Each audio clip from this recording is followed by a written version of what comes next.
The 1998 FIA World Rally Championship consisted of 13 rallies, beginning with the wintry conditions of Monaco and then Sweden to test the drivers' skill. The third round took the teams to Africa for the Safari Rally in Kenya. Then it was back to Europe for the Mediterranean rounds in Portugal, Spain, and France. Round 7 saw the crews cross the Atlantic to South America for the Rally Argentina.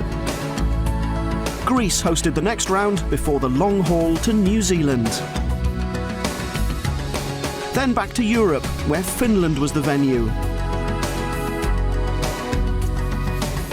No Rally Indonesia meant Italy, and the San Remo Rally was next. Australia hosted the penultimate round,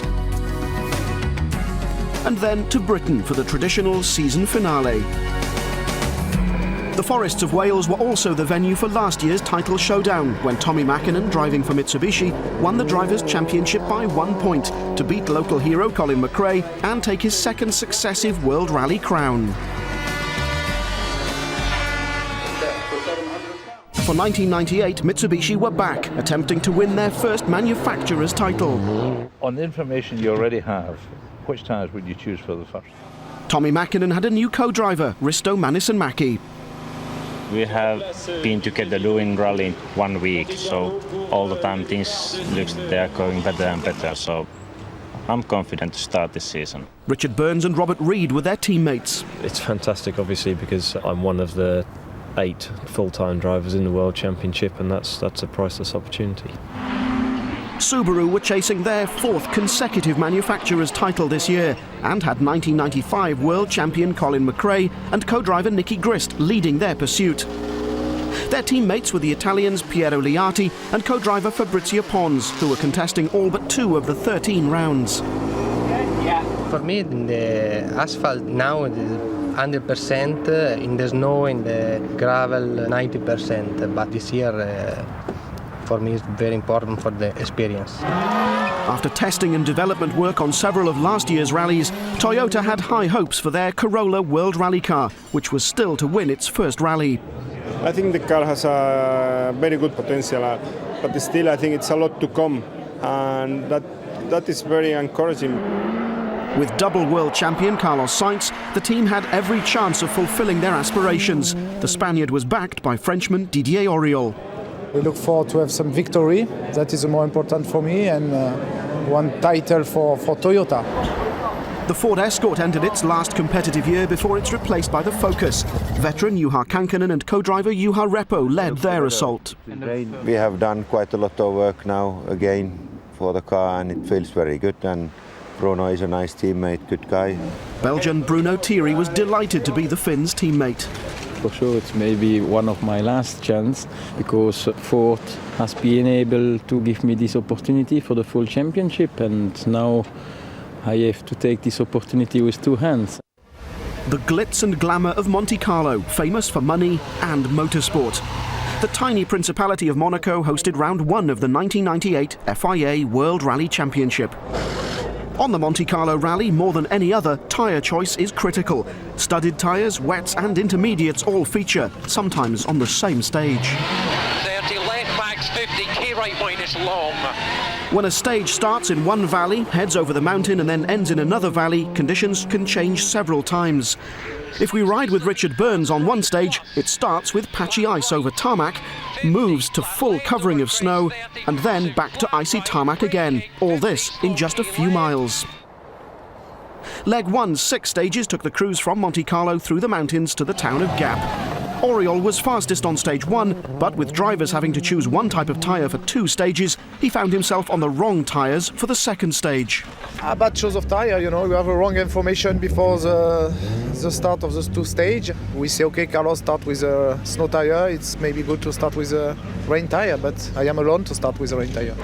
Piero Liati won in Monte Carlo last year. He and co-driver Fabrizio Pons moved into the lead after Auriol's problems, whilst Colin McRae and Nicky Grist were determined not to repeat their retirement of last year.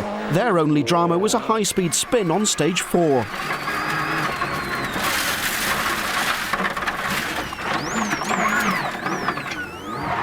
Tommy Mäkinen, driving the Mitsubishi, was suffering from a heavy cold and started the leg cautiously, while teammate Richard Burns, contesting every round this year, was one place ahead in fourth after stage 2.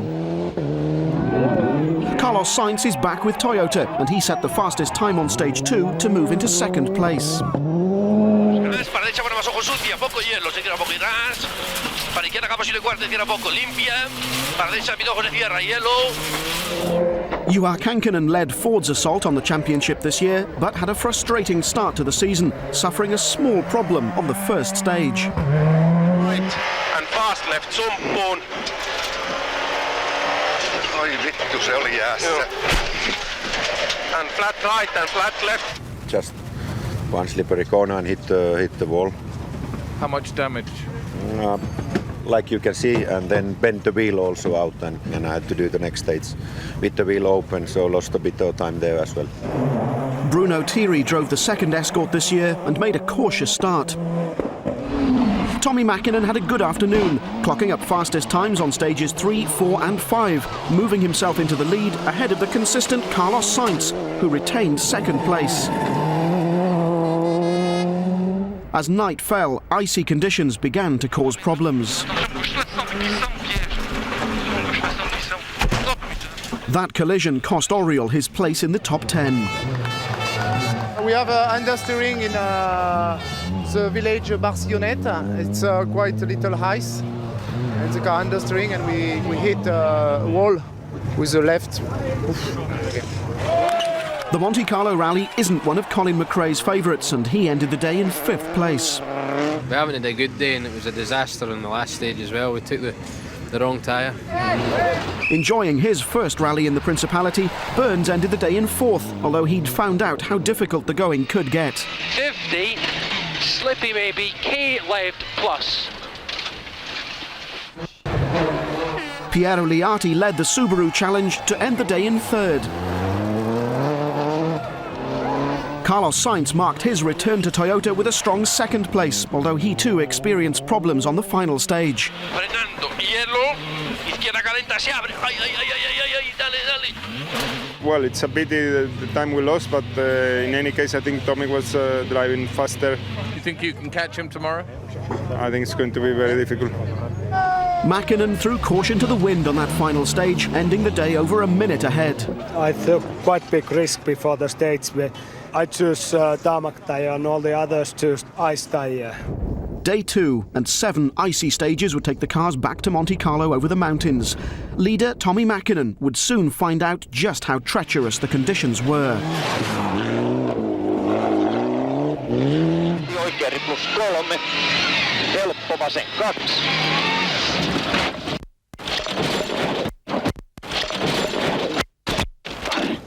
Left, right, which was a bit more slippy and narrow place, and just slide off, and we hit the front the wall, and we dropped down 10 meters. Carlos Sainz was now the new leader. An inspired tyre choice on that first stage saw the Spaniard and his co-driver Luis Moya take around 6 seconds per kilometre off Burns, Liati and McRae. Although on stage 8, Sisteron, he did have one slight problem.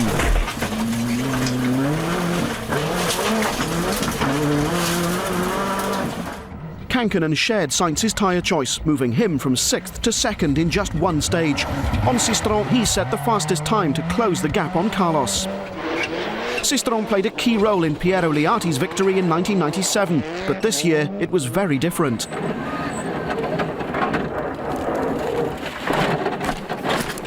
This role cost him 30 seconds.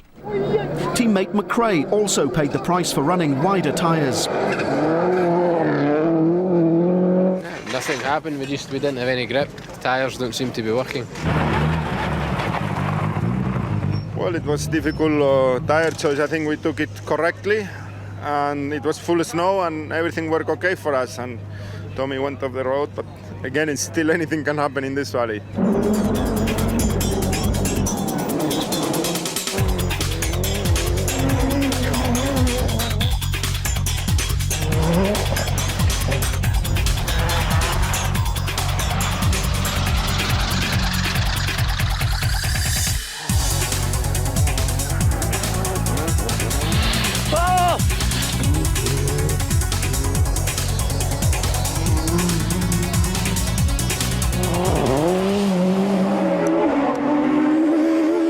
Nightfall.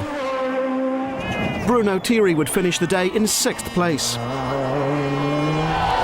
After his earlier accident, Liati was happy to end the day in 5th place, whilst his teammate Colin McRae finished leg 2 in 4th. Burns and Robert Reid were 3rd, delighted to be ahead of such experienced company. Slight right and slight left, 70 slow, flat right in, 50 braking, easy left plus 50, medium left, long. The Ford Escort of Juha Kankkunen and Juha Repo returned to Monaco in 2nd place, but the Toyota Corolla of Carlos Sainz still led. We have been working very hard and I hope we can be a bit lucky tomorrow. Day 3 saw the drivers compete over 5 stages in the mountains close to Monte Carlo. It was an early start for Sainz, who began leg 3 with a 55-second lead. But it was Bruno Thierry's Ford which set the early pace, battling with the Mitsubishi of Richard Burns. In the early light of dawn, though, the icy conditions caught out Colin McRae in the Subaru. 70.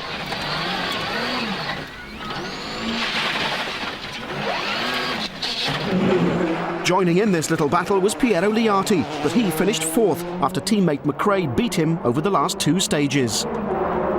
The big battle was for 3rd and it was with my own teammate Piero.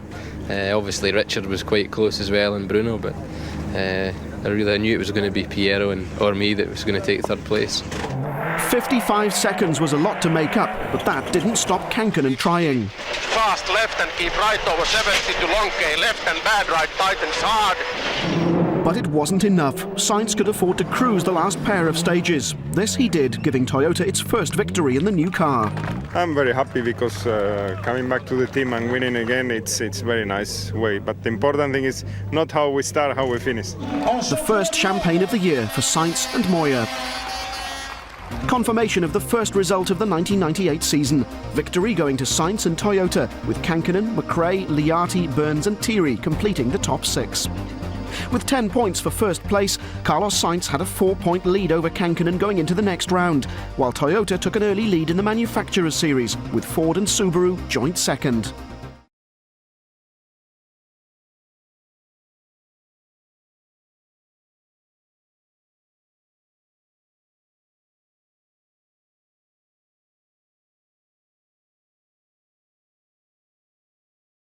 The scenery gives away the location of round 2, the international Swedish rally. Leg 1's 8 stages looped around to the north of the host city, Karlstad. Toyota nominated local hero Thomas Rodstrom to score manufacturers' points for this event. The Swede's day started well, and he led the rally after the first 2 stages. Well, no mistakes, and try to keep the car in the line, and it feels very easy because the handling is fantastic. Richard Burns was tackling the rally for the first time and made a good start, but was a little too confident on stage 2. Fast right plus long.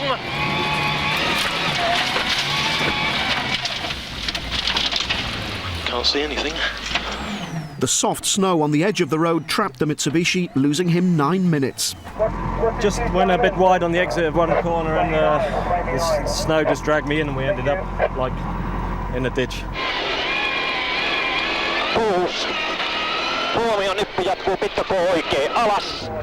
Burns' teammate Tommy Mäkinen passed the stranded Charisma on his way to 2nd after the first 2 stages. The Finn needed to do as well as possible on the event after failing to finish in Monte Carlo. Carlos Sainz's rally got off to a good start, quickest on the first stage and maintaining a top 3 position after the 2nd.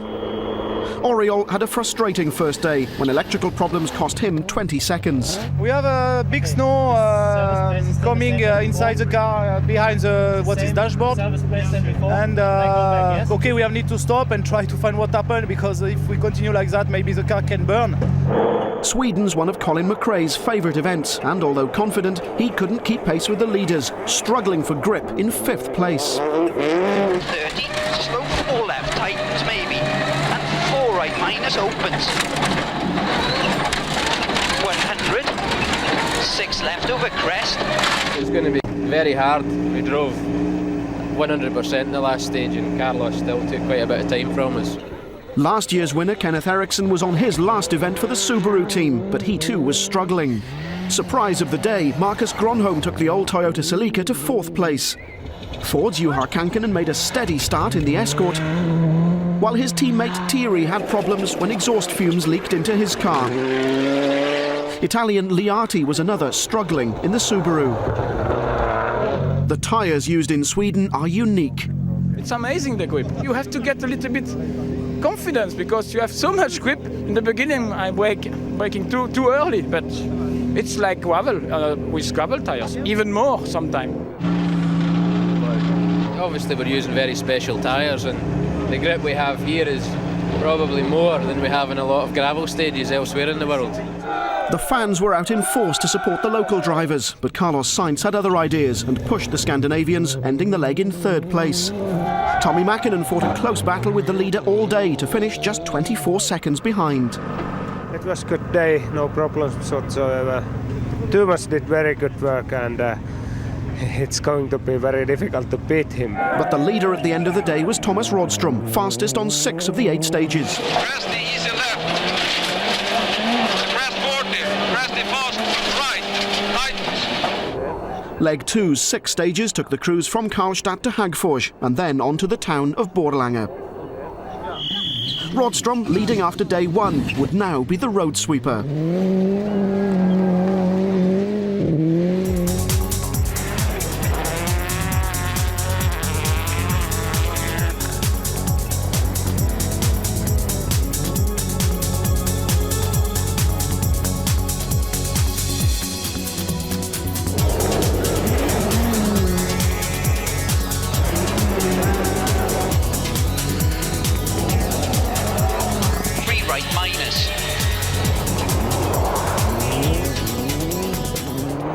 The first 2 stages of the day saw Tommi Mäkinen lose 16 seconds to Rådström, whilst Carlos Sainz also lost time to his teammate, but gained on the Mitsubishi. I'm very impressed about the Toyota speed at the moment. It seems to be very, very difficult. But Mäkinen wasn't the only one finding things difficult. The Jutbo stage had a few surprises in store.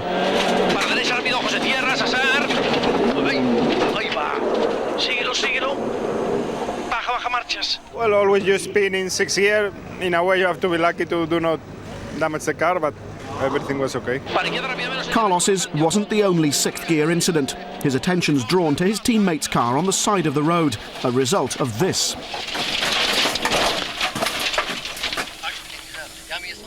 Not only had the radiator been badly damaged, but the pins which secured what was left of the bonnet had also been broken. 34 left, 0% items, minus. The Swede had no choice but to retire. I turned in a little bit too early and had to adjust it to the other side, and then I saw I'm too late now and I have a possibility to go straight on another road, and I do that, but it was a snowbank and I was flying over that one, and the radiator and the front bumper was damaged. Another casualty on that stage was Colin McRae, his Subaru grinding to a halt with electrical failure. Well, we know that it was an electrical problem, but we still don't know why. It's a bit of mystery. Obviously very disappointed. It looked as though it was possible to even be second tonight. With McRae out, teammate Eriksson benefited from the others' misfortunes to move up to 4th. Carlos Sainz went one better, finishing the day in 3rd. Juha Kankkunen had moved his Ford Escort into 2nd by the end of the leg. But it was Tommi Mäkinen, fastest on 3 of the day's stages, who returned to Borlänge in 1st place. This year I found some extra effort for this stage, and I'm very happy for that. Early morning on day 3, and the drivers faced 5 stages, taking them from Borlänge back to Karlstad. Tommi Mäkinen started the leg with over a minute's lead on 2nd-placed Kankkunen, so the battle would be for 2nd, with Carlos Sainz only 15 seconds behind. It was Sainz who took first blood. He and Luis Moya set the fastest time on stage 15, the day's first, to close the gap.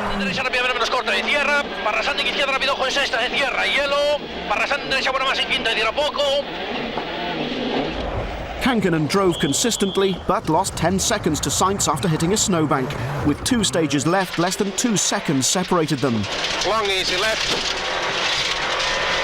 70. 1.5 seconds now between you and second place. Can you do it? We'll see. Everything can happen. Still is very open, and we will try our best. Just try to stay on the road and try to go as fast as I can. After suffering a repeat of their electrical problems on day 1, Oriol and Denis Giraudet dropped a place to finish the rally in 6th. Marcus Gronholm was the beneficiary, taking his Toyota Celica to 5th place.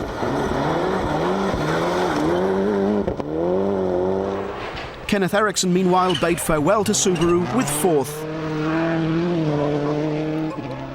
Juha Kankkunen was second fastest on the last 2 stages. Unfortunately for him, it was Carlos Sainz who was fastest on both, relegating the Finn to 3rd place. I think I'm a little bit tired now of second position here in Sweden. Again, it's a very good result for me, but I hope soon we can go one step forward. The battle for second place, however, hadn't troubled Tommi Mäkinen. He cruised to victory by over 50 seconds and had the honour of taking Finland's 100th World Rally victory. Oikea täys yli 120. No niin! Siinä. Yes. Okay. Hyvä. Okay. This rally seems to be very good for Scandinavian drivers, and our car has been always very good for this kind of condition. The first champagne of 1998 for Mäkinen and Manison-Mäki. 51.6 seconds was Mäkinen's winning margin from Sainz, Kankkunen, Eriksson, Gronholm and Oriol. Carlos Sainz had now extended his lead in the World Drivers' Championship to 6 points, with second place shared by Kankkunen and Mäkinen, while in the Manufacturers' Championship, Toyota still led.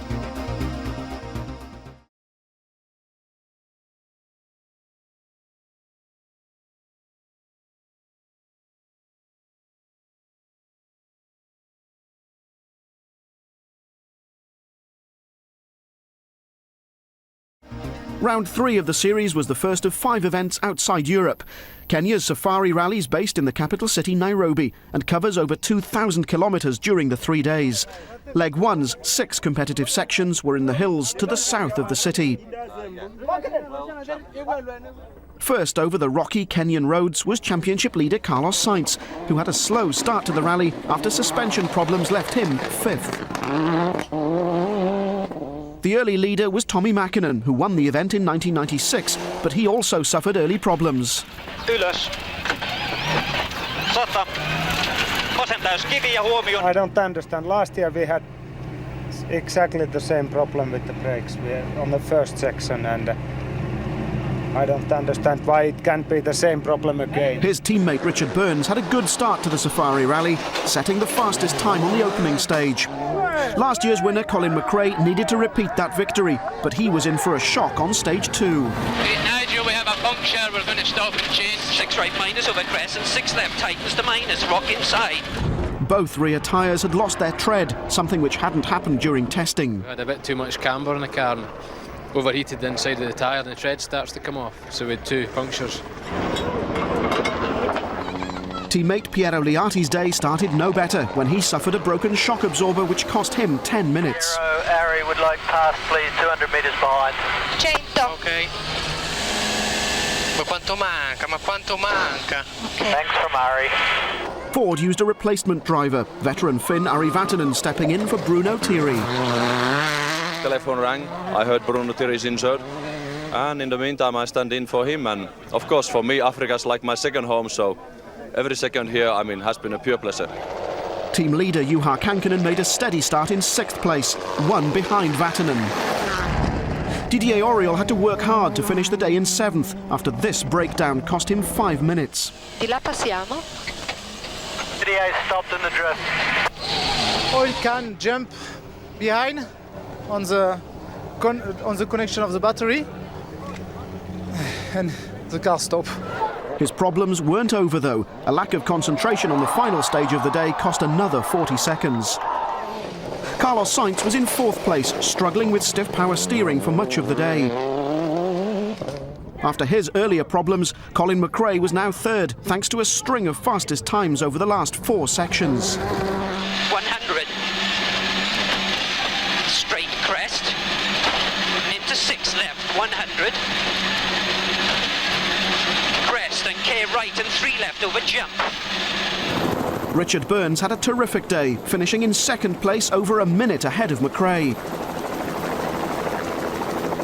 But it was Tommy Mäkinen and co-driver Risto Mäkinen who led at the end of the first leg with a 36-second advantage over their teammates and nearly 2 minutes on McRae. Are you happy to be leading tonight? It's all right, it's all right. It could be easily 2 minutes more, but we are where we are.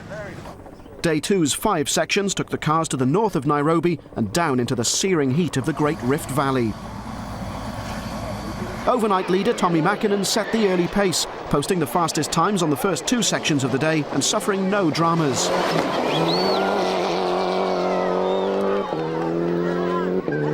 Not so fortunate was championship leader Carlos Sainz, who was the first casualty of the day when on the first section he made a rare error.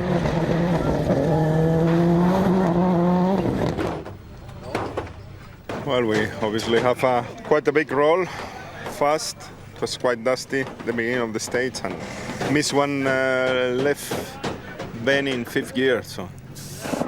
Richard Burns was another to run into problems early on leg 2.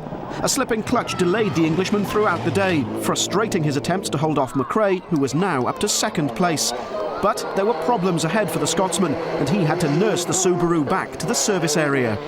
Colin, they need to know the water temperature isn't a problem until it goes to 125 or 130, over. It is a problem, it's at 140. One look underneath the car confirmed it was going no further.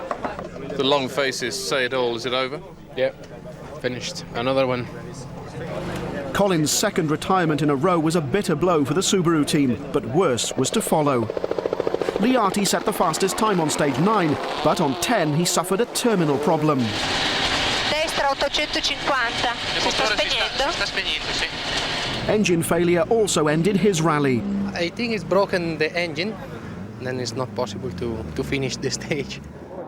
Juha Kankkunen finished leg 2 in 4th place after broken suspension and another puncture rounded off a frustrating day. Kankkunen's problems and McRae's retirement meant that Didier Auriol was now up to 3rd in the Toyota, while one of the surprises of the rally was Ari Vatanen. Taking his Ford to 2nd demonstrated that experience still counts on the Safari. His first attempt at the rally was 21 years ago. There were, though, mixed emotions in the Mitsubishi camp. On the final stage of the day, with a clear lead, Mäkinen's engine gave up. Oh, se oli siinä. Sammu moottori. About 10 kilometers from the start, just the engine stopped, and I think it's cam belt broke, and that's it. Tommy's retirement meant that teammate Richard Burns, driving the Charisma, was now leading the Safari rally at the end of leg 2.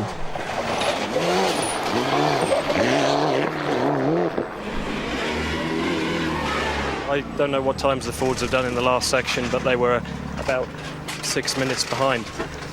That was good enough for Colin last year to stay in front of me on the last day, so I can only hope we have no problems. The third leg was virtually identical to the first. 4 bush sections with a final visit to Ngong racecourse to finish off. Richard Burns set off into the Kenyan dawn, starting his day well by posting the fastest time on the first section.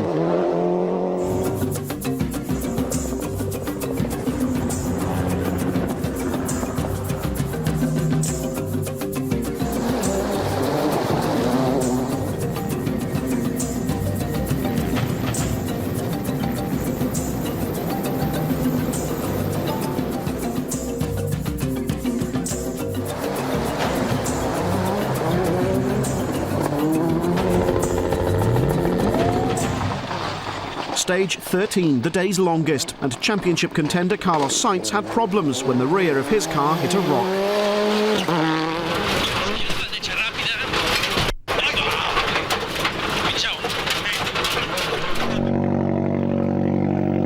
Well, we have a broken rear shock absorber. Then we lost the suspension, then we lost all the brake discs. We have to take the tire out to try to continue in 3 wheels, but everything is destroyed now. Sainz's retirement meant the Volkswagen Golf of Raimund Baumschlager would finish 6th overall and 2nd in Formula 2 to the Seat of Harry Rovanperä, which finished 5th.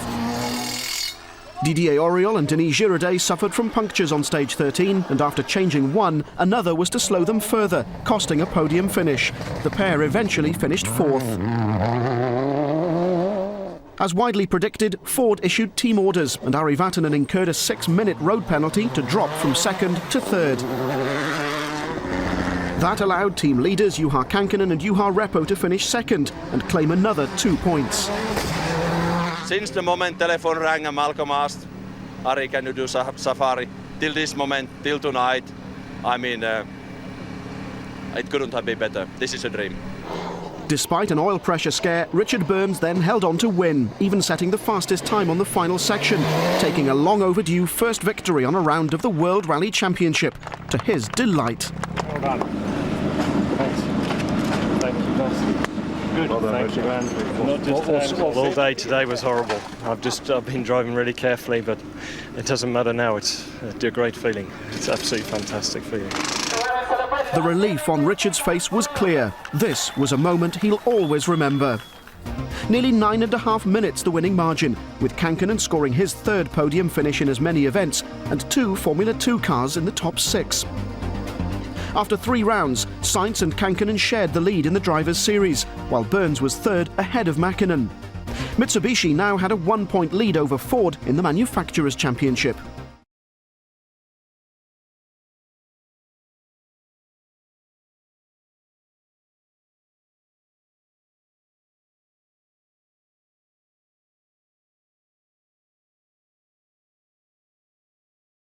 After 3 of the most demanding rallies on the FIA calendar, the championship returned to Europe for round 4 and the Rally of Portugal, where the thick dust and huge crowds are only 2 of the hazards. The city of Porto on Portugal's west coast provided the picturesque backdrop to the rally, and the first of Leg 1's 10 stages saw head-to-head action, with the drivers competing against each other.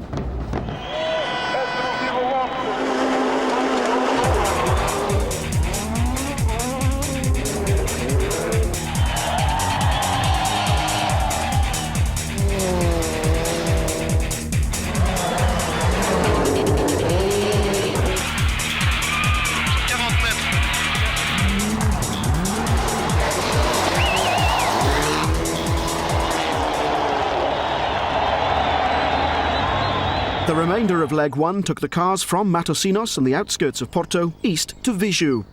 After a poor start to the season, all eyes were on the Subaru team. Colin McRae set off at a tremendous pace to pull out an early lead. 3 left minus, into turn slow 3 left half, 30. Incredible lead you've pulled out in 4 stages. How did you do it? Driving quicker than everyone else.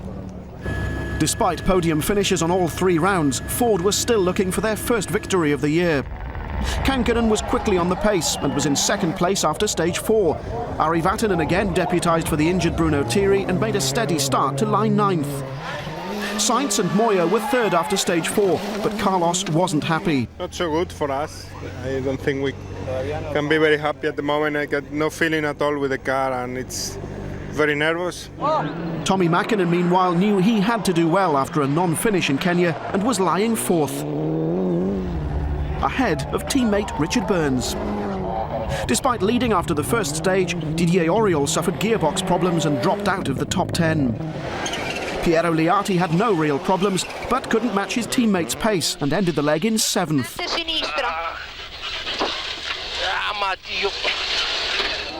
As usual, the spectators were out in force for the Portuguese rally. Freddie Loix was running a privateer Toyota for the first time, and a good day helped him to 5th place. Tommy Mäkinen had a steady day to bring his Mitsubishi home 4th. Sainz struggled with suspension and transmission problems, but recovered to end leg 1 in 3rd. Kankkunen was still 2nd after setting the fastest time on stage 8. Opens to flat right. 100. Fastest on 6 of the 10 stages, McRae's lead was comfortable, but there was concern about the Subaru's engine. Now, the engineers seem to be looking closely at the engine tonight. Is there a problem? There is certainly something wrong. It's not 100%. We'll find out more when they finish this service. Leg 2 began just before dawn and saw the drivers tackling 10 special stages from Viju back to Matosinos. Mäkinen's day began well. He set the fastest time on the first stage, but the second was the Finns' last.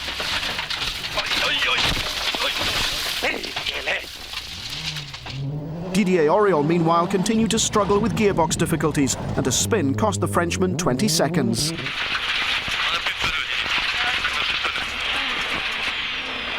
The gearbox is damaged again, and we're just sort of deciding whether to continue. We'll have a look and see if it'll stay in some gears now. If it will, he'll continue. If it won't, that's it for him. But Didier and Denis finally called it a day on stage 16. Despite McRae's concern about the Subaru, the Scot set the fastest time on the day's second stage. Crest 50. Left over crest, keep out, and 3 left minus opens. To go. No 3Ks. Into 6 left over crest. What is it? Puncture. That puncture cost Colin time, but he still retained his lead. We had a puncture and the EMI didn't work for some reason, so we lost 30 seconds.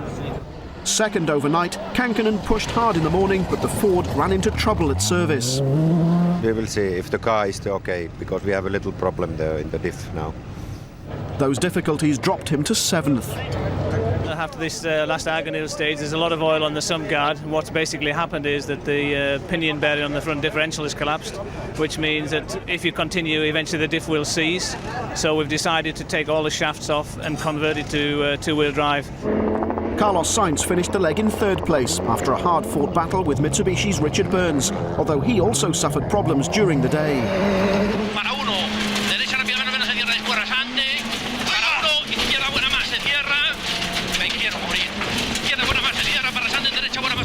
Carlos and the team had expected more.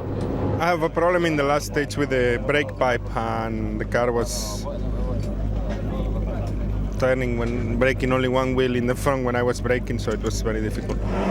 Burns, though, lost the battle with Sainz and finished the leg in 4th place. The jump 100, 90 left plus. But the sensation of the day was the Toyota Team Belgium car of Freddie Loix, who was fastest on the last 4 stages to move up to 2nd place, only 11 seconds behind Colin McRae, who'd led all day in the Subaru.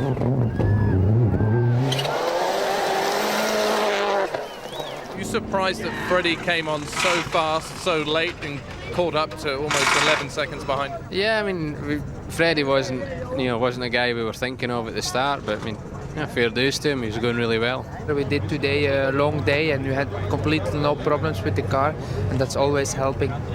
Leg 3's 8 stages used many of the same roads as Leg 1, and on stage 21, the day's first, McRae threw down the challenge.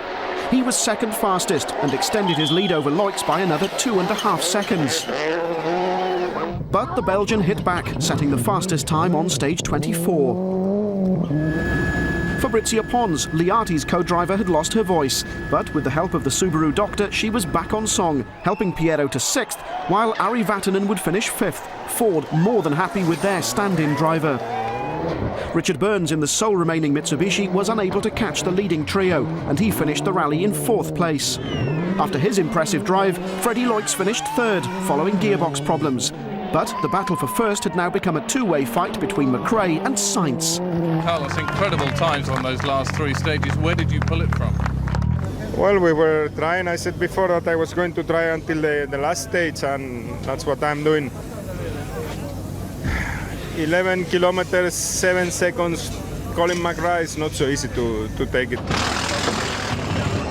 Can you hold him off? At the moment, it doesn't look like it because it is a very similar surface to what we've been on, and there's nothing we can do.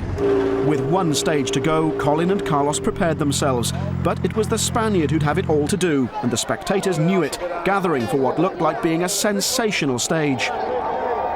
McRae is a hero in Portugal, and the fanatical spectators cheered him on through the 11-kilometre section. Sainz set off in pursuit.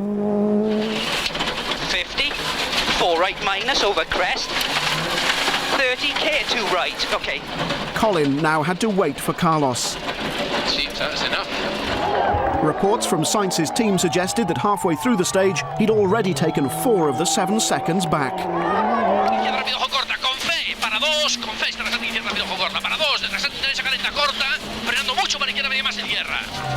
Carlos stopped the clock nearly 5 seconds faster than Colin, but it wasn't enough. McRae the winner by just over 2 seconds.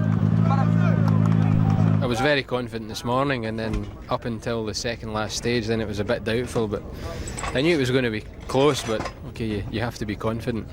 Colin McRae and Nicky Grist could then celebrate one of the closest fought rounds of the World Rally Championship. Confirmation of the result, 2.1 seconds McRae's winning margin. Sainz's 100th championship event so nearly ended in victory, but it wasn't to be.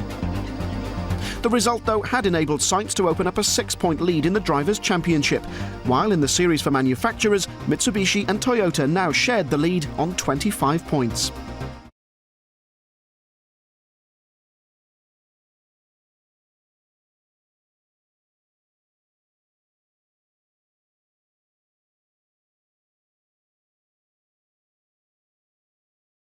Round 5, the first all-asphalt rally of the year, was the Rally Catalunya in northern Spain.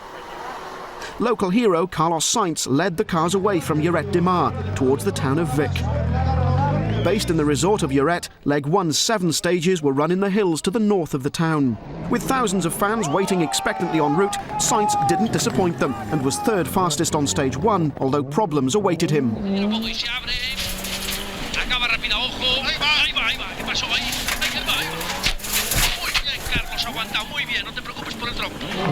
Loix had been nominated for Toyota's manufacturer points, but a slow start left him in 7th. Also struggling was Juha Kankkunen, back in 14th. After missing the last 2 rounds, Bruno Thierry made his comeback in style, setting the fastest time on stage 1.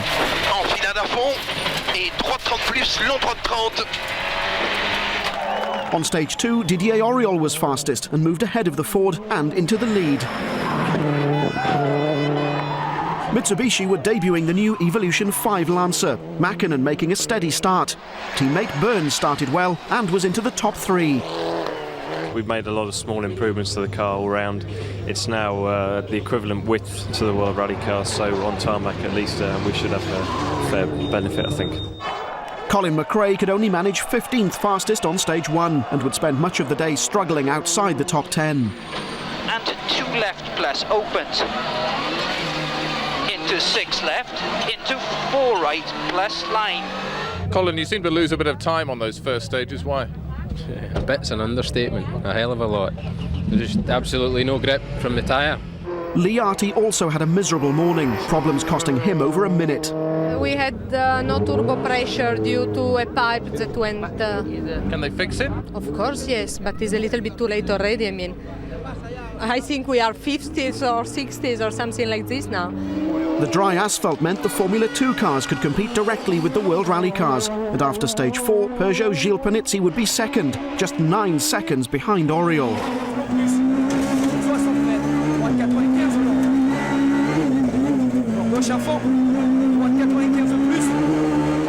But it was the Citroën Zara kit cars making their debut which were causing the biggest stir. Filip Bugalski was 5th after stage 4, while Jesus Puras was 3rd.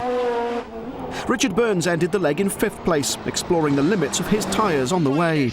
20, key right, long. 4th was the Peugeot 306 of Gilles Panizzi, co-driven by his brother Hervé. The Belgian pairing of Bruno Thierry and Stéphane Prévost were 3rd. Jesus Puras and Carlos Del Barrio set the fastest time on the last stage of the day and returned to Lloret in 2nd place. But opinion was divided over the speed of the F2 cars.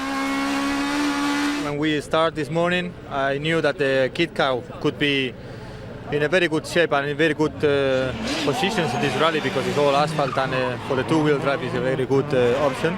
Normally they are on this kind of condition, they are very fast. It will be very funny if we allow a Formula 3000 start in a Formula 1 race and suddenly start to be faster than the Formula 1. For me, that is ridiculous. Do you think that a team like Peugeot, who are not doing the whole World Championship, should be able to get points against the World Rally team? Yes, why not? It's the same problem we had last year with the FIA's ruling and the specification of the cars, allowing the F2 cars to be quicker than World Rally cars, which is absolutely ludicrous. Only the rally on the tarmac, like here, Corsica or Sanremo, it's interesting because it's every car with the WRC, and it's only this possibility for us, for the two-wheel drives. But it was still the Toyota WRC of Oriol which led, fastest on 4 of the day's 7 stages. The car, it's what I like. And no problem, I am in a fight for the victory, so of course you have a little more motivation. But that it's normal, it's for everybody. If you are behind at 3 minutes, it's not the same feelings than if you are in a fight. Day 2's 6 stages were all well to the southwest, in the mountains near Tarragona. Oriol started leg 2 with a 17-second lead, and by the end of the 3rd stage of the day, he'd increased it to 35 seconds. The first stage, however, saw the end of Jesus Puras, his rally ending with engine failure. Thierry had problems of his own when a battery worked its way under the pedals. He was understandably upset. La pile, je ne sais pas ce que c'est, les caméras ou je sais pas quoi, tout ça tout le temps dans les pieds. Colin McRae, meanwhile, was annoyed at the behaviour of some of the spectators. Into 6 left, minus 100. Steady call. 6 left, at 250. Piero Liati's disappointing rally would mercifully soon be over. In destra 50.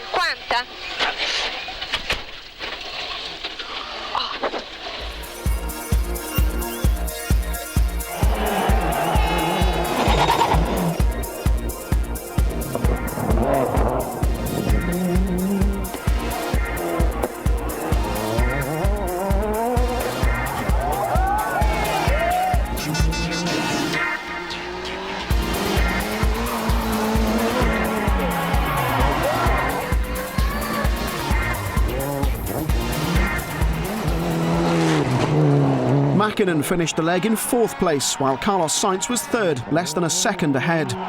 Toyota were having a good day, with Loix charging up to 2nd and Didier Oriol still leading by over 40 seconds, although remember it was Loix who was registered for manufacturer's points. It's difficult for me to talk about something like that, but the only thing I know, it was a decision from Toyota. The discussion we have with Ove Anderson, and he told me if you're leading the rally, you stay leader. Leg 3's 6 stages were run on the same roads as those of Leg 1. Oriol had been fastest on 4 of those stages, and the early morning saw the Frenchman comfortably defend his lead. Colin McRae had a miserable rally, the Pirellis offering less grip than the Michelins. Into 6 left, and 6 right opens. First a shot. His day, though, wouldn't improve. Can you change one or not? Does there come a point where it's worth continuing? The very question I'm asking myself at the moment. Unable to fix the problem, McRae retired. We've never broken one of these ever.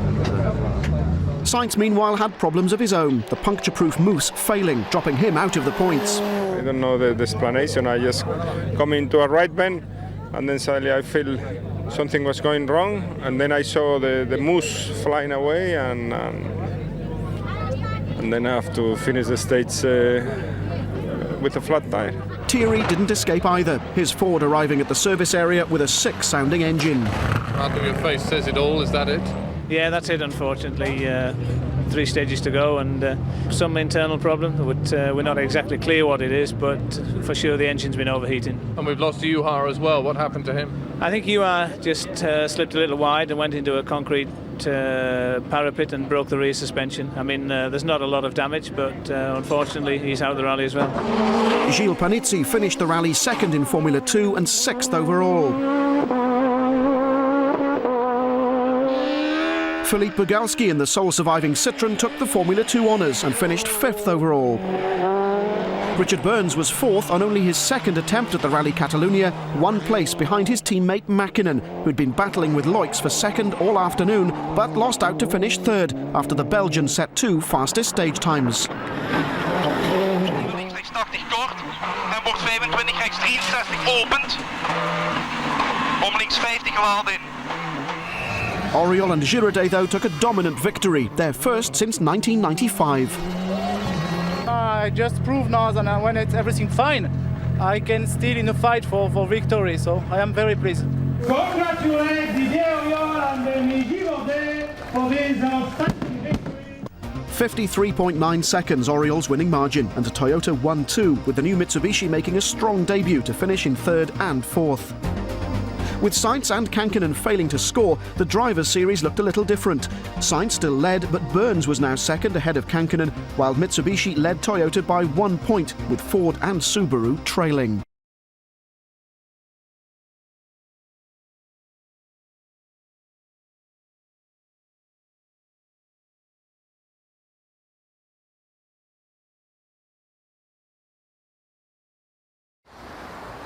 The picturesque island of Corsica was the setting for the Rally of France, round 6 of the FIA World Rally Championship.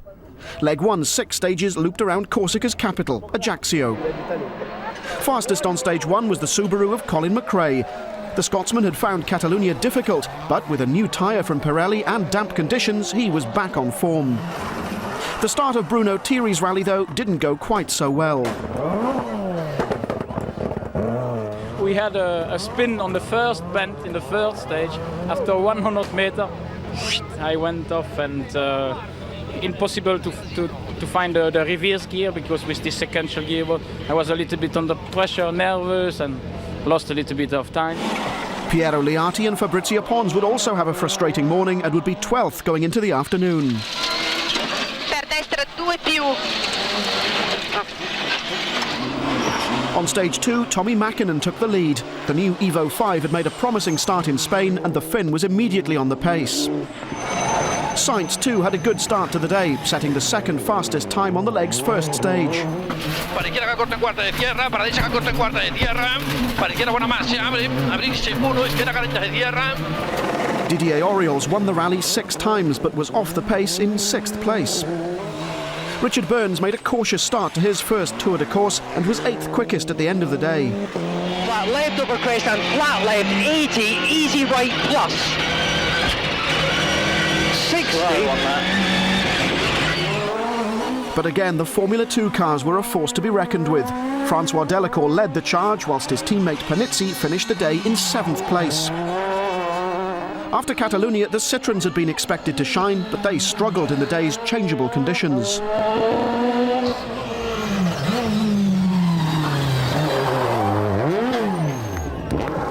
The weather deteriorated in the afternoon. Torrential rain was now falling, and Mäkinen lost his lead to Sainz after water affected his engine's management system. It was quite heavy rain, so it's very rain. So that some water dropped down in the rain. The result was an early bath for the Finn, but the conditions were still bad for the spectators and the drivers. Gauche 30 et épingle gauche 40, pas 40. Épingle gauche 40, pas 40. Bruno Thierry managed to stay on the road to finish the leg in 5th. Carlos Sainz was quickest on stage 3 to end the day in 4th. Piero Liati had been fastest on all of the last 3 of the day's stages and had leapt into 3rd place, while a sensational run in the wet by Formula 2 driver Francois Delacour placed him 2nd overall.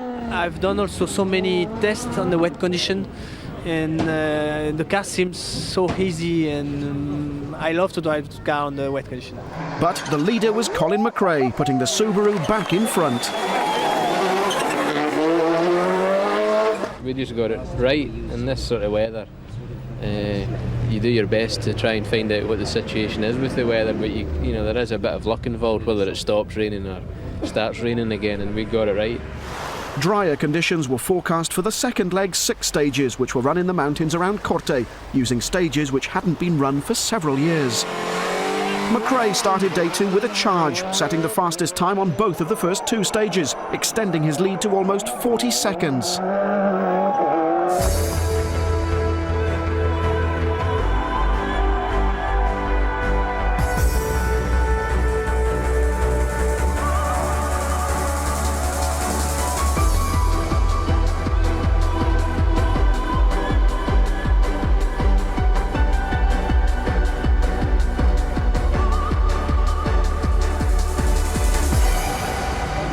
Carlos Sainz started the day well, but the Spaniard was forced to stop between stages 6 and 7 with a persistent misfire. From the throttle body, yes, I have the... Can I put back this plug connection? Luis, vete poniendo tú esto. A solution was found and the car charged into service. There was a small failure on one of the turbo fresh air systems, and it just meant that in the road position it had a misfire. As you can hear, it's gone now. It was just a valve had broken. The worry was that he would have gone into a regroup and not been able to restart. Restart he did, and the Toyota was second fastest on the next stage, moving into third place. 60. Fast left, minus. Richard Burns had damaged the suspension in that incident, and although it hadn't cost him much time, he'd now have to tackle the longest stage of the rally before he reached his service crew. The puncture was easily fixed, but the other damage needed advice over the radio. Yes, Richard Bernard. The bottom arm is bent and it's been flexing and it's nearly snapped. Kankanen's Escort caught the Mitsubishi on that stage. Half a kilometre from the end of the stage, the bottom arm just snapped, and that was 50 kilometres away from here, so we had no chance. We tried to strap it so the wheel wouldn't move around, but it was impossible. Burns' rally was over. Juha Kankanen was also struggling. Why haven't you been able to really get to grips with this rally, and possibly even Catalonia as well, which was also tarmac? Just maybe getting too old and not so good on tarmac. Delacour was good on tarmac and finished the day fourth, despite the conditions being tough for the Peugeot. Today it was very, very difficult for two-wheel drive. We had some wet condition, and sometimes we were on slick, sometimes we were on intermediate tire on the dry condition. Then I think it's our position is normal. Liati posted the fastest time on the day's last stage to finish third, whilst Sainz posted two fastest stage times to finish second. Colin is quite well ahead, Liati very close to me. We have to see tomorrow what are the conditions, how everything goes, everything possible. Anything may be possible, but Colin McRae had been quick all day and ended the leg with a lead of over 47 seconds. 33 left plus light narrows into long 6 right minus and 3 right. After 2 miserable days, the sun came out and dry asphalt was the order of the day. Leg 3 was an exact repeat of leg 1, taking the crews into the mountains around Propriano. The day's first stage saw the retirement of Philippe Bogalski, the Frenchman forced to park the Citroën Zara with suspension damage. Problems were also in store for Sainz on stage 15. Cesar, per izquierda que en cuarta, Cesar mucho, per derecha bona más corta, abrirse 1, derecha bona más ojos de tierra. The puncture cost him any hopes he had of a podium finish. Well, we took the risk to go without the ATS and we got the puncture, that's all. What benefit could there have been running without the Moose? Always it's a little bit faster. On stage 14, Carlos's teammates suffered from a lack of turbo boost. We lose suddenly the power. In the road section we find the problem, and there are some, I don't know how you call for Titan, and it's gone, it's broken. Clips, yeah. Clips, it's broken. So the hair pass away and no power. Didier, though, recovered to finish the rally in 6th place. Thierry was fastest on 3 of the first 4 stages and looked to be heading for the podium until... Droite 25 plus, gauche 30 plus plus, bref. Pour gauche 30 plus, long droite 30. Ok, vas-y, première. Vas-y, fonce le pied, c'est rien. Gauche 30 plus, long droite 30, allez, long droite. 5th then for the Belgian, and 4th place went to Panizzi in the Peugeot 306. But the battle was on for 2nd between Delacour and Liati. Francois Delacour and Daniel Grataloup in the 2-wheel drive Peugeot versus Piero Liati and Fabrizio Pons in the 4-wheel drive Subaru.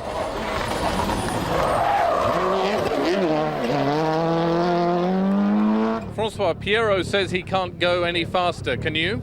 No, I can't, but maybe it's possible to catch him. Liati and Pons set off on the final stage with an 8-second advantage, but could only set the 5th fastest time. In sinistra 2, inter destra 2 lunga piedi. It wasn't enough. Delacour set the second quickest time for the stage and took second place on the rally at the very last moment. Colin McRae knew he only had to keep the Subaru on the road to take the victory. 30 left over crest, okay. Well done, chap. Cheers, mate. Spot on. McRae arrived at the final service area to the applause of his mechanics. After Spain we weren't so confident as we would normally have been, but yeah, I was fairly confident. The testing was very good and the car felt good. This was the second successive win in Corsica for McRae and Nicky Grist.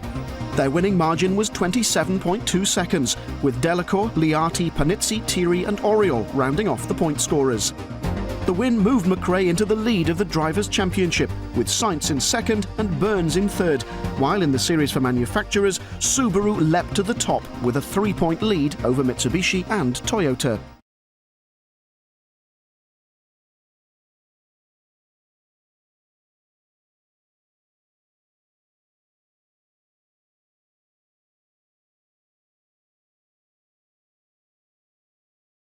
Round 7, Rally Argentina began with a unique spectacle, a super special stage featuring 3 cars together.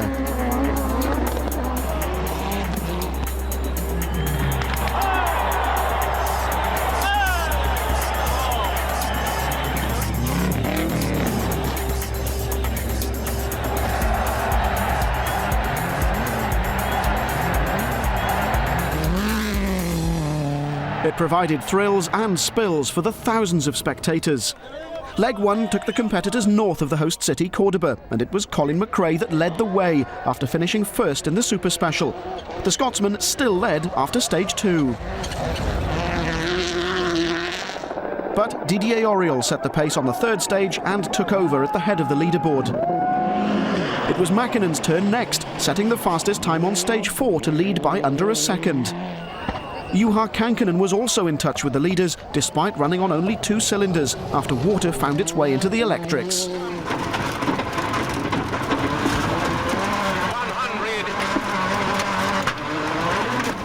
Sainz was 5th after leg 1 on the 100th World Championship event for his co-driver Luis Moya. Para izquierda rápida más, para derecha rápida menos se cierra poco, 3. Con fe, derecha rápida menos poco, tarde se cierra y se cierra más, ras. After losing time early on, Richard Burns pushed hard in the Mitsubishi to climb into the top 6, while a frustrating start for Liati left him unable to find a rhythm or a place in the point-scoring positions. 100. After running third earlier in the day, Bruno Thierry's rally was to come to a disappointing end when he lost power on the penultimate stage of the leg and had no option but to retire.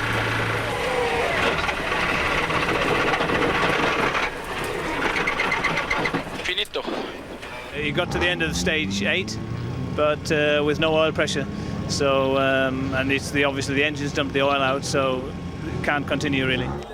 The South American spectators know how to make the most of the occasion, and many were there giving their support to the spectacular driving of Colin McRae, who was quickest on 4 of the 9 stages to end the day in 3rd place. And slow 3 left, 30k, 2 right plus over jump, and 2 left tightens.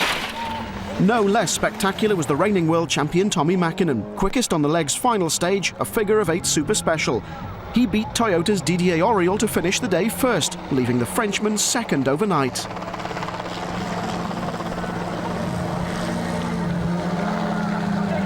The stages tomorrow, do they suit you or do they suit Colin and Didier more? Difficult to say, difficult to say. At least tomorrow's stages I like very much. Mist hung over the mountaintops as leg 2's 8 stages began. All were to the west of Cordoba, and the cars had to complete 138 kilometres on tough gravel roads. Despite being 3rd quickest on the first 2 stages, Auriol had slipped to 3rd when his engine gave up.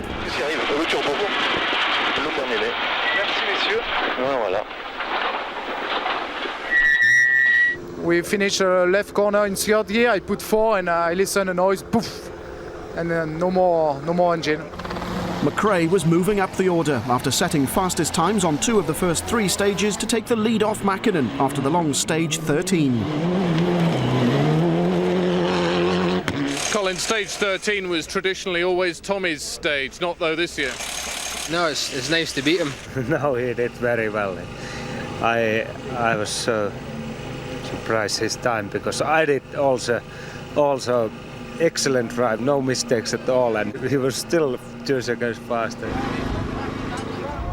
On stages on which Mäkinen usually excelled, the Mitsubishi man was showing signs the pressure was getting to him, one moment costing him valuable seconds. Cox. Mäkinen was lucky to escape unscathed, unlike McRae on stage 15. And left and 3 left over crest. Listen to me, Colin. 3 left tightens long. And 6. What's that? Big rock in the road. And 2 right plus opens. What have we done? Broken a shocker? But the Impreza still had 2 stages to do before reaching service. The wheel then? Yeah, it's caught in the wheel arch. Just over a crest and a big rock in the road. There was nothing to do. I mean, you couldn't avoid it, just went straight over it and it's bent to bottom arm. They couldn't remove the wheel, but had an amazing plan. Drive on the damaged suspension until the tyre blew up. It worked. Listen, this car, we can't put the spare wheel on because the link is bent that bad. We can't straighten it. Before they could change the wheel, they needed to straighten the track control arm, and the experts they consulted recommended that they use their initiative. Not completely, but...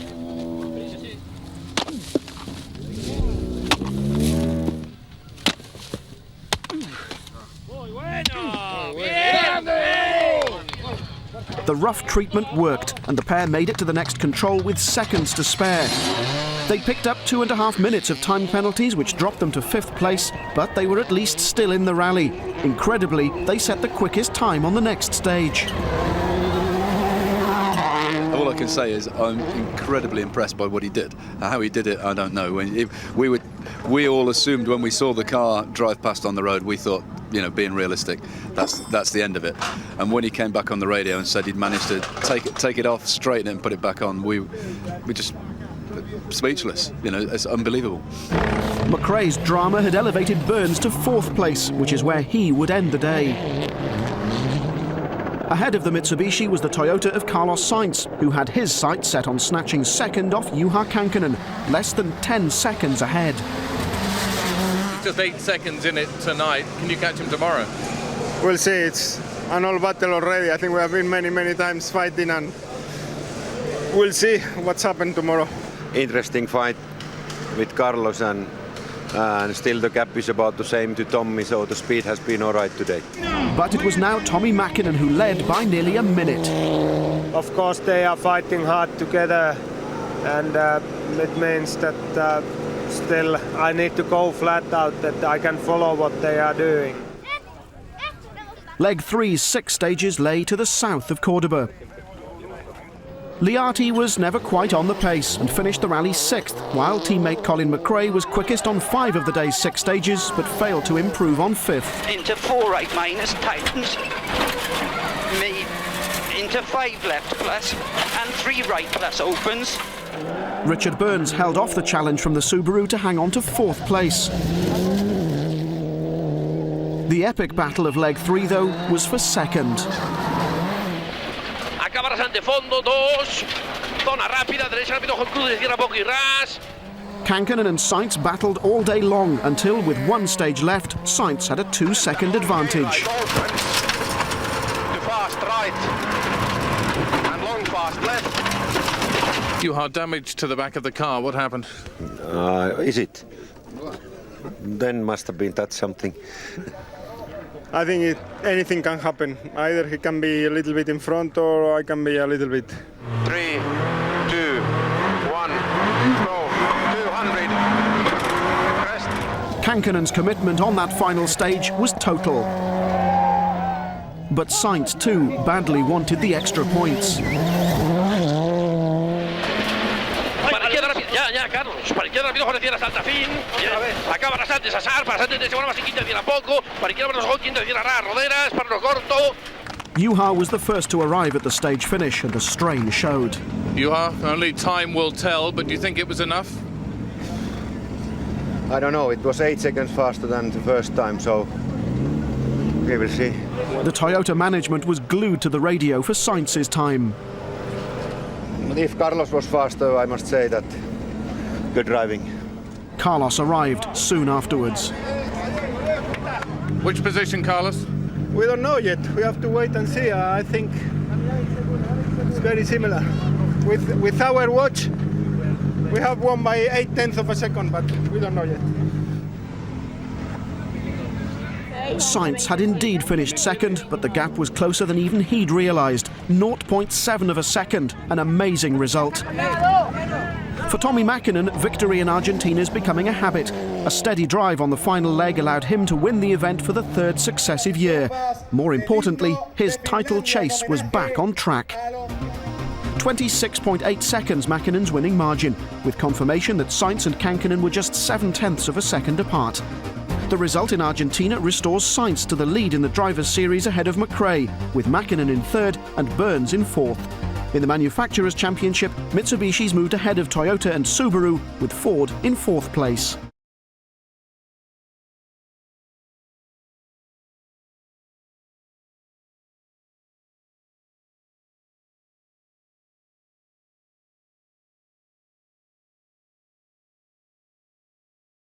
Round 8, the Acropolis Rally, takes its name from the ancient monument which dominates the Athens skyline.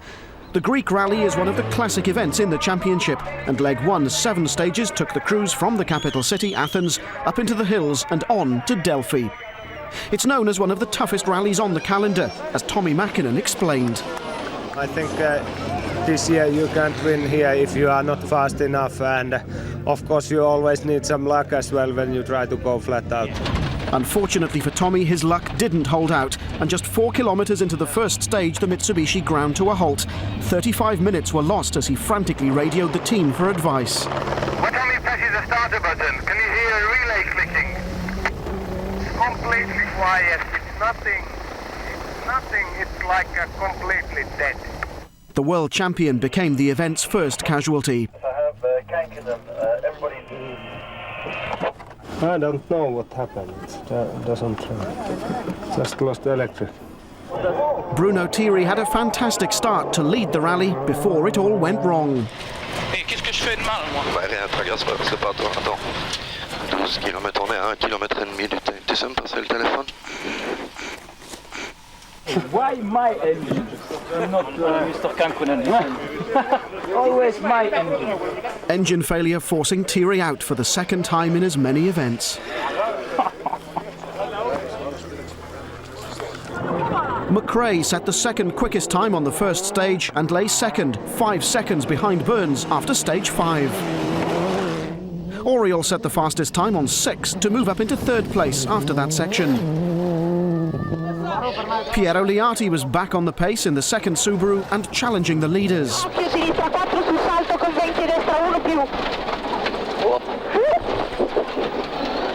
Juha Kankkunen and Juha Repo were 5th, Thierry's retirement putting extra pressure on the 2 Finns for a good result.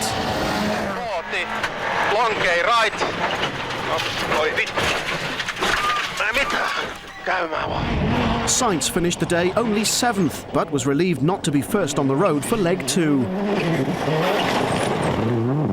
mean, if you are running like myself today in first car in the road, I know some stages I will pay a lot of time. When I mean a lot, it's half a second a kilometer, even more. You have to be cool, you have to know that it's going to happen, you have to prepare yourself to accept that, and tomorrow try to catch up when you are running in the back.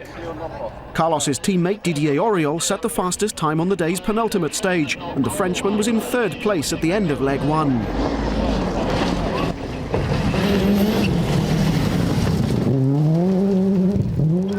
Ahead of the Toyota lay the Subaru of McRae.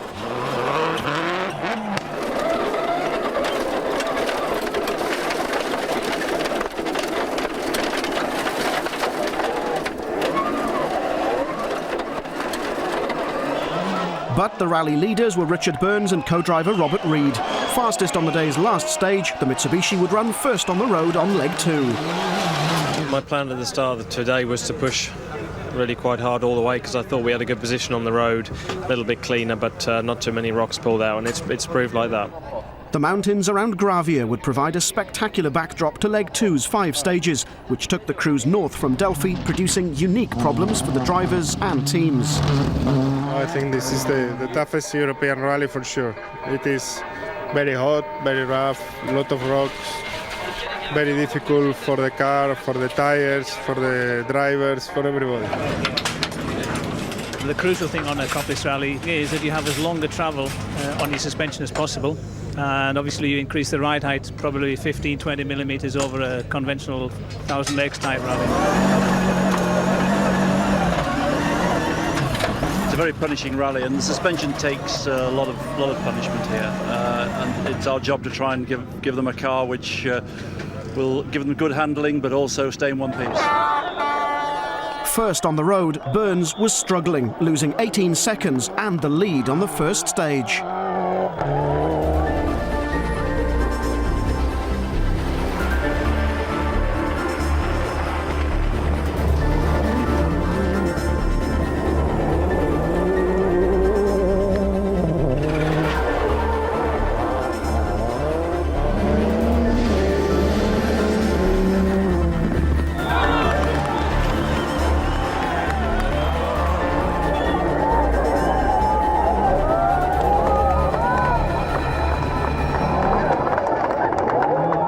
In just 3 stages, Burns dropped from 1st to 5th. 150, long crest. He'd end the day over 43 seconds behind the leader. Our tyres are virtually down to nothing after those 2 stages.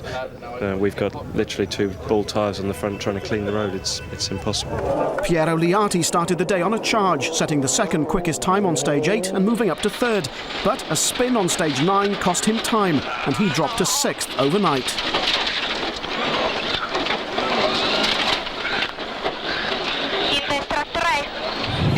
Carlos Sainz fought back on the 2nd leg, setting 3 fastest stage times to finish the day in 4th place.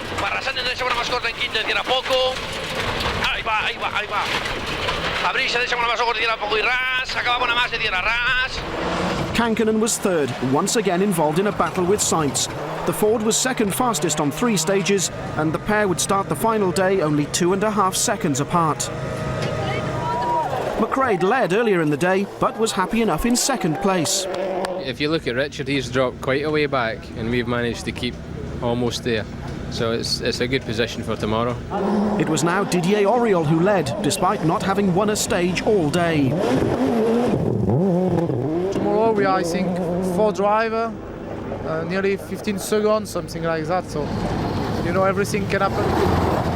Auriol would lead the crews away from Delphi at the start of leg 3. Starting first had cost Burns dear, but the loose gravel had all gone. Leg 3, an exact repeat of leg 2. Sainz snatched 3rd from Kankkunen on stage 13, the day's first, but on the 2nd he suffered problems. 6-7 kilometers in the 2nd stage, I lost completely the power steering, and then it was impossible to drive. It was very, very hard. Kankkunen suffered 2 punctures on stage 14, but Sainz's difficulties meant 3rd was Juha's once again. 100, long easy left 50, long fast right. Both rear tires, you know, the tread completely came off, and just on the rims the last 5Ks, so lost half a minute. In the battle for first place, Colin McRae's day started badly. He'd been slower than the leader Auriol on the first 2 stages, the Frenchman setting the fastest time on both. 40 mètres, gauche à fond sur piège, droite à fond frein, sur droite 5+, droite à fond frein, droite 5+, sur attention gauche 5, attention plonge. So why had McRae lost the time? 2 stages down, how did they go? Not so well. Didier was very quick. Obviously, I think he's using a softer tyre today, and the tyres were worn out at the end of the stage, so he's taken quite an advantage from it. The next stage, it's very, very hard for the car. It's quite a big stone on the road, so it's not finished, I tell you. Liati, impressive early in the day, finished 6th after losing 10 minutes in a ditch.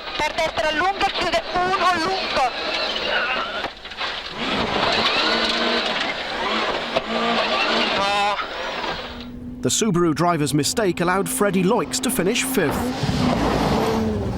Sainz recovered from his earlier problems to finish 4th. First day leader Burns had a torrid final leg when, halfway through stage 15, the suspension broke. Big stone. Goes 70. I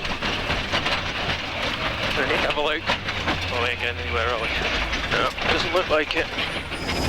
Retirement for the young Englishman gave Juha Kankkunen a clear run to 3rd position.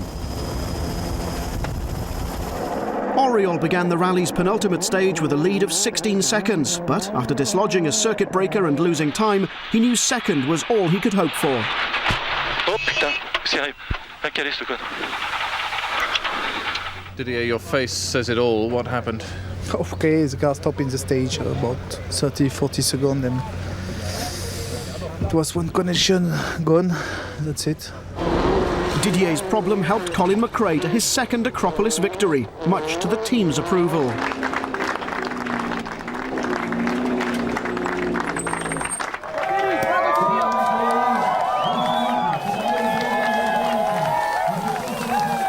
Exactly 20 seconds McRae's winning margin, with a disappointed Oriol 2nd and Juha Kankkunen 3rd. Sainz, Loix and Liati rounded off the top 6. McRae's win is reflected in the driver's standings. The Scotsman now led Sainz by 5 points, while in the Manufacturers' Series, Subaru led Toyota by 2 points.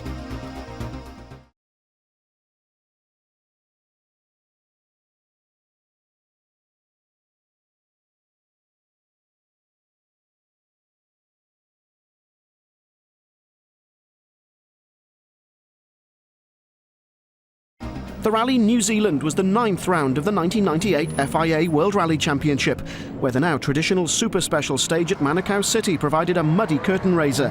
Competitors running side by side, giving the 10,000-strong crowd something to cheer about. With the rally taking place in the middle of New Zealand's winter, torrential rain caused widespread flooding. Most of Leg 1 stages were to the south of Auckland in the Maramarua Forest. First out was Colin McRae, who was fastest on the opening stage and so took an early lead. 6 left, right, the long 4 plus. Into, look 4 right minus, tight, long. Carlos Sainz had been fastest on the Manukau Super Special and was again quickest on stage 3 to retake the lead from McRae. Sainz's Toyota teammate Didier Oriol was in 3rd place, supporting his colleague. Sur gauche à fond. Sur gauche à fond, plonge. Sur droite à fond. 52 mètres, attention, droite, bon plus, attention, plonge. Bon plus, attention, plonge. Richard Burns, the winner here in '96 when it wasn't a championship round, was also well in touch. Juha Kankkunen won here 12 years ago, but the Ford Escort was now in its last year of competition and the Finn was struggling. Mitsubishi's Tommy Mäkinen began cautiously. He'd crashed out of his last 3 visits to New Zealand and wasn't taking any chances. Despite his caution, he still made 1 or 2 errors and ended the day in 6th place. It was a little bit steady start because I think it is a little bit in my mind last 3 years. Piero Liati was another to struggle to end the day in 9th. The 2 cars Ford had brought to New Zealand were brand new, the last they'd intended to build. That was until Thierry's accident.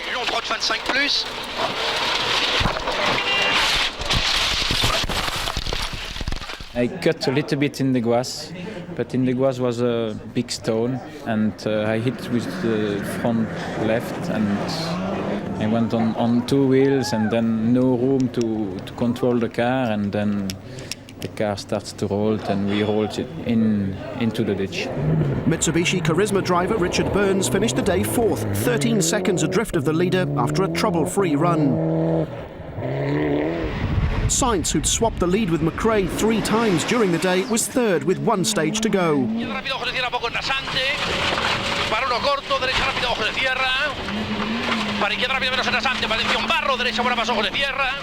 Didier Oriol set the fastest time on stage 7 and was 2nd at the end of the penultimate stage behind McRae, who hit a spectator, breaking his leg. There was one spectator very, very close to the road. obviously we've asked the organisers to be very careful in these popular spectator areas.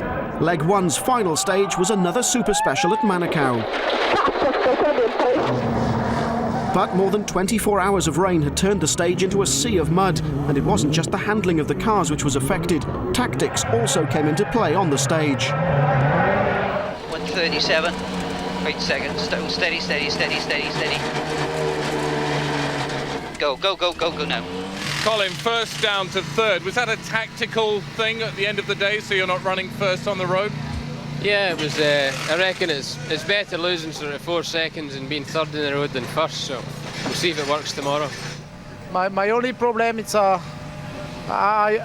don't know absolutely the stage, and if I would like to see the line of the another in front of me, but okay, now it's like that. We try the best tomorrow, and we see tomorrow. Leg 2 was run to the north of Auckland and originally consisted of 10 stages looping around Monkataroto. But due to the relentless rainfall, 2 stages had to be cancelled. Second fastest on the day's opening stage, Oriol was quickest on the next. Sur gauche à fond, plonge. Gauche à fond, plonge. Sur piège, léger gauche à fond sur Dodane. Sur attention gauche, bon attention glisse. Gauche, bon attention glisse derrière. Teammate Sainz fought back on the third, clawing back exactly a second. The rain seemed to suit Richard Burns, who was second fastest on stage 12 and equal quickest on 13, moving him ahead of McRae, who'd lost 10 seconds after a spin on stage 12. And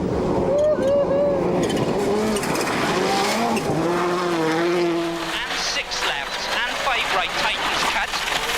30.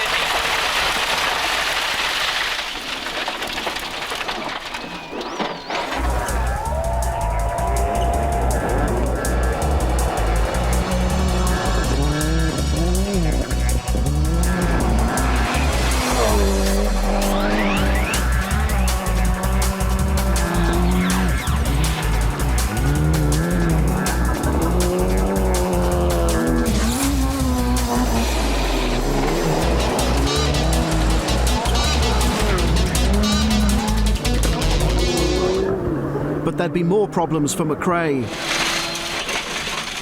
70.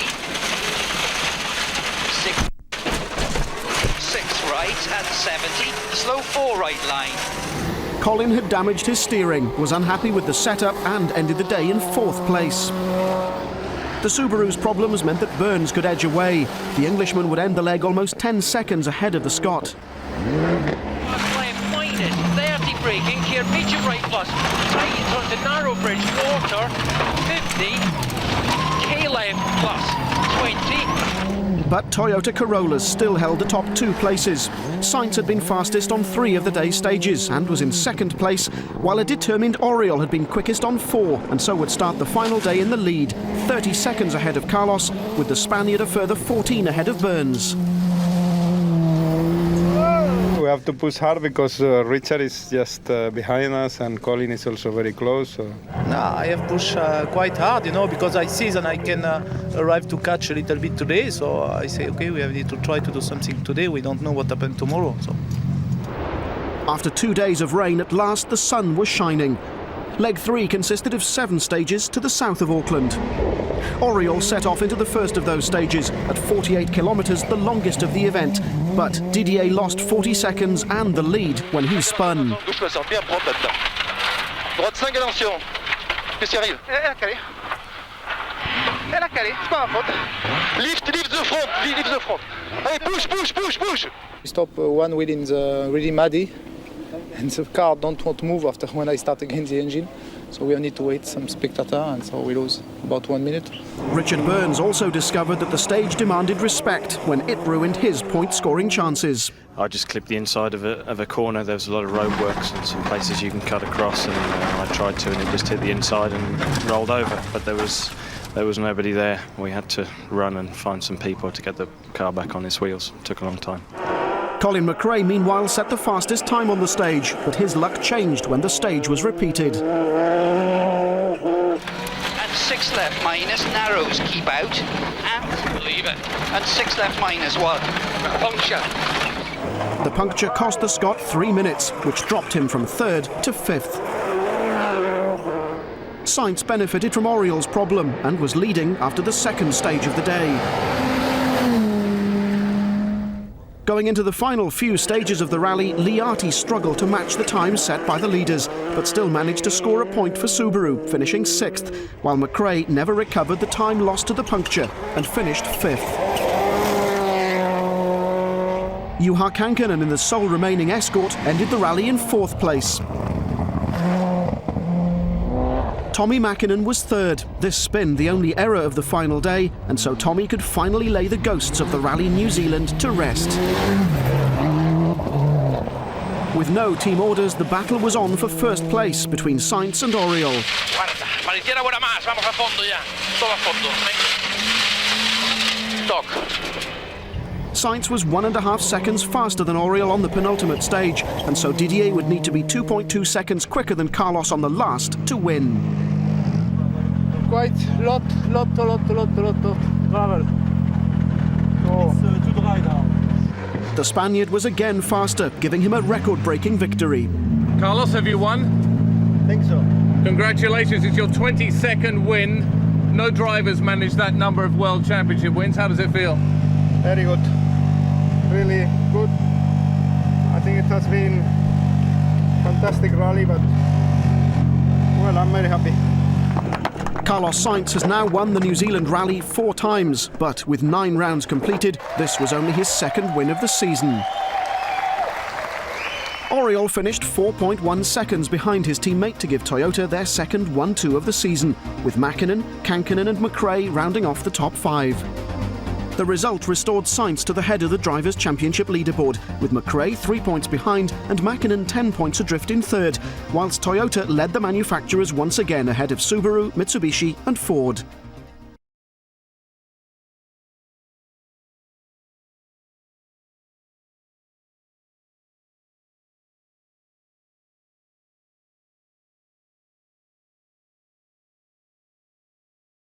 The Neste Rally Finland was the 10th round of the World Championship and home event for the reigning champion, Tommi Mäkinen.